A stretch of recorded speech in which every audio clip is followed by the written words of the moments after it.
இப்போது மாவட்ட வாரியாக நாம் எந்தெந்த மாவட்டங்களில் எவ்வளவு தேர்ச்சியை பெற்றிருக்கிறார்கள் என்பதை பார்த்துக் கொண்டிருக்கிறோம். இதில் முதலிடத்தில் திருப்பூர் மாவட்டத்தில் 97.45% மாணவ மாணவிகள் தேர்ச்சி அடைந்திருக்கிறார்கள்.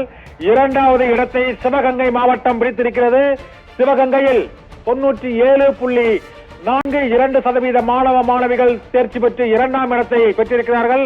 திருப்பூர் முதலிடம், சிவகங்கை இரண்டாம் இடம், ஈரோடு மூன்றாம் இடத்தை பெற்றிருக்கிறது. 97.42% மாணவ மாணவிகள் மூன்றாம் இடத்தை பெற்று அதிக அளவில் தேர்ச்சி பெற்றிருக்கிறார்கள். அரியலூர் மாவட்டத்தை பொறுத்தவரை 97.25% மாணவ மாணவிகள் தேர்ச்சி பெற்றிருக்கிறார்கள். முதல் 4 இடங்களிலுமே 97% தேர்ச்சி விகிதமானது மாணவ மாணவிகள் பெற்றிருக்கிறார்கள். அந்த 97 அதற்கு பின்னர் தான் 45, 42, 42 சிவகங்கையும் ஈரோடும் சரிசமமாக இரண்டாம் இடத்தையே பிடித்திருக்கின்றன. இரண்டுமே 97.42. மூன்றாம் இடத்தை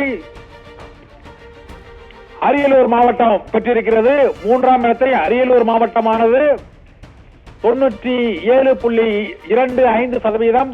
கோயமுத்தூர் மாவட்டம் 96.97% பெற்று நான்காம் இடத்தை பிடித்திருக்கிறது. சிவகங்கை 2 ஆகிய 2 மாவட்டங்களிலும் தேர்ச்சி விகிதமானது சரிசமமாக ஒரே சதவீத அளவில் இருக்கிறது.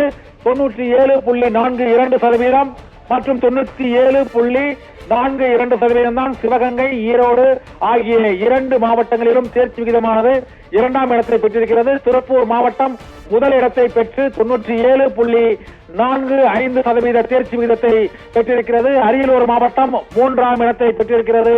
97.25%. கோயமுத்தூர் மாவட்டத்தை பொறுத்தவரை நான்காம் இடம் 96.97% இடத்தில் தேர்ச்சி பெற்று நான்காம் இடத்தை பெற்றிருக்கிறது.